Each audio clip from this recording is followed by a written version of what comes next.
Hi guys, welcome to another episode of Pointy Not Sharp. Today we're taking a look at the Cuchilla Bayonetta Modelo 1893, or more commonly referred to as the Spanish model of 1893 bayonet. I'll pull it out so you can have a look. Nice little ring when I pull it out. Now these were made to fit the 7mm Mauser model of 1893, but that also fit a couple of the other later Mausers. It should be noted though that they have the high muzzle ring, so they won't fit the Gewehr 98 style of Mausers. Just sort of the earlier model 1893, 1890, and 1895. Now they were made by the Artilleria Fabrica de Toledo, and it's not entirely clear exactly how many were made. So from what I can tell, 500,000 of the 1893 rifles were made between 1896 and 1943. However, there's also 850,000 of the model of 1895 rifles made, and I believe they had the same bayonet, but then, however, in 1913 they introduced the model 1913 bayonet, which replaced this in service. Essentially, it's the same bayonet, just with a much longer blade. So it's unclear how many of those were made compared to these, and how many other bayonets may have been used. Anyway, they saw extensive use in the Philippine Revolution, the Spanish-American War, the Philippine-American War, the Rift War, the Spanish Civil War, and they were certainly in service in the First World War in whatever sort of home guard capacity they were used in Spain at the time. I'm not too certain what kind of role Spain had in the First World War. I should really read up on that. I don't know my history terribly well.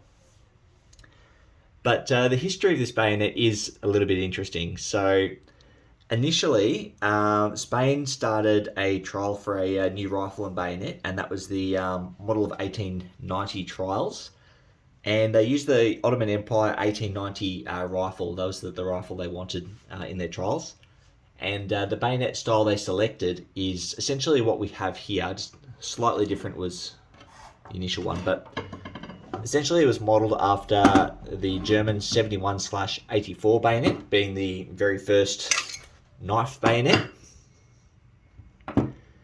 And there are a couple of very subtle differences you might have picked up on, namely the muzzle ring is much lower to fit the 1893 rifle. Very similar blade, very similar handle, and the early trials ones, you'll notice this has kind of like a humpback, two distinct bumps in the wood.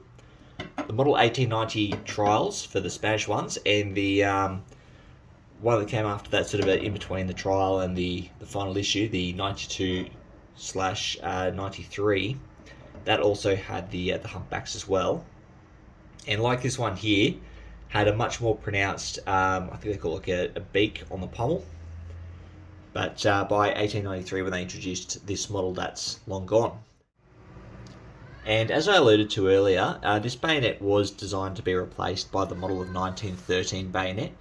And while the model 1913 was introduced, and as I stated earlier, it's just a longer version of this, it didn't entirely replace it. It ended up only being issued to the short rifles. So the long rifles still maintained the use of this bayonet here for quite some time, up until even the Second World War, from what I can tell.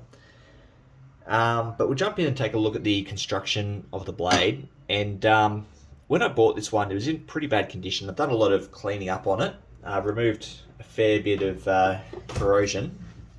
But as you can see, we've got that very 71/84 style Mauser blade with a nice squared fuller both sides of the blade. Nice thick spine. And despite how it looks, this is actually one of the sharper bayonets I have. Of all of the old ones, this is the only one that's still sharp and still has quite a nice point on it.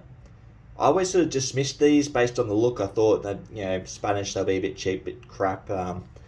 Wasn't a huge fan of the way that they were marked. But I've been pleasantly surprised with this bayonet, and while I will be selling it because I've got something else I've got my eye on, I will regretfully be selling it. I actually quite like it now.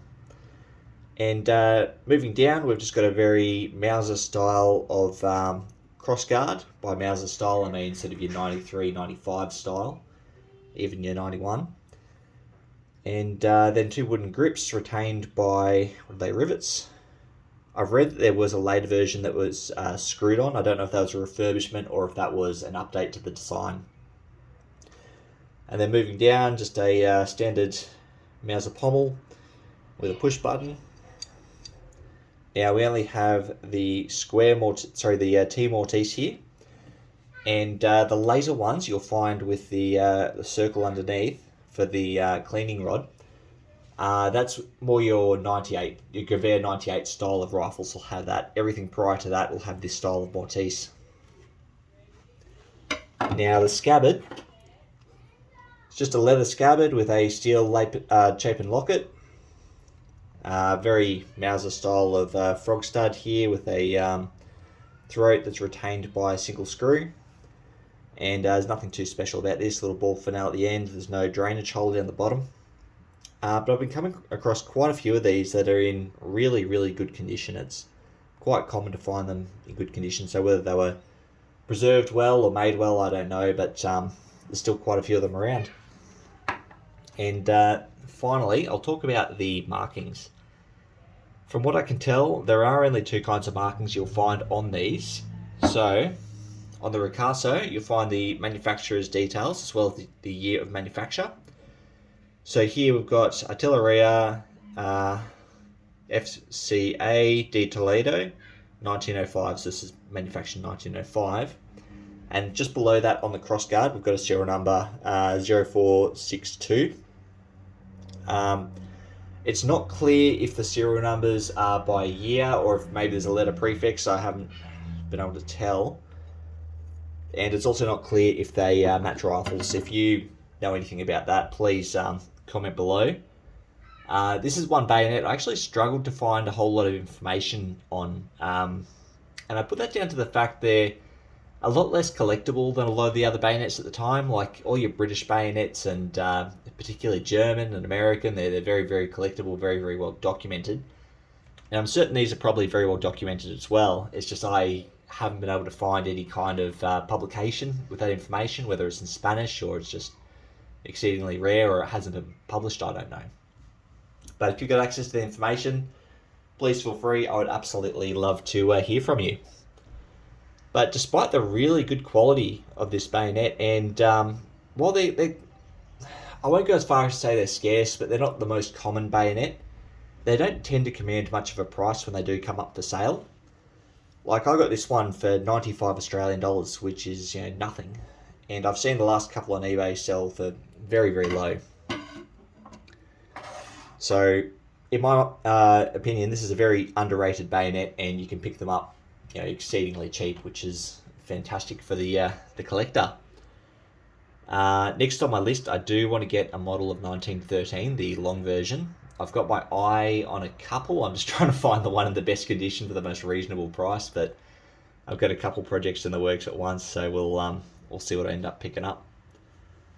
But yeah, my final note on this bayonet is I was surprised with how sturdy it is, how sharp it is, how well made it is, and I love the fact that it's linked to the Mauser 71/84, which is one of my favourite bayonets. I don't know if I covered it clearly enough before, but there was the 1890 trial, which was essentially this with a different crossguard and muzzle ring. Then there was the 1892/3, which were made by Germany. There were about 200,000 of those. And again, humpback and big bird on the pommel. And then the 1893 is made by Spain as the configuration that we have here, just to clarify. Anyway, guys, thanks for watching.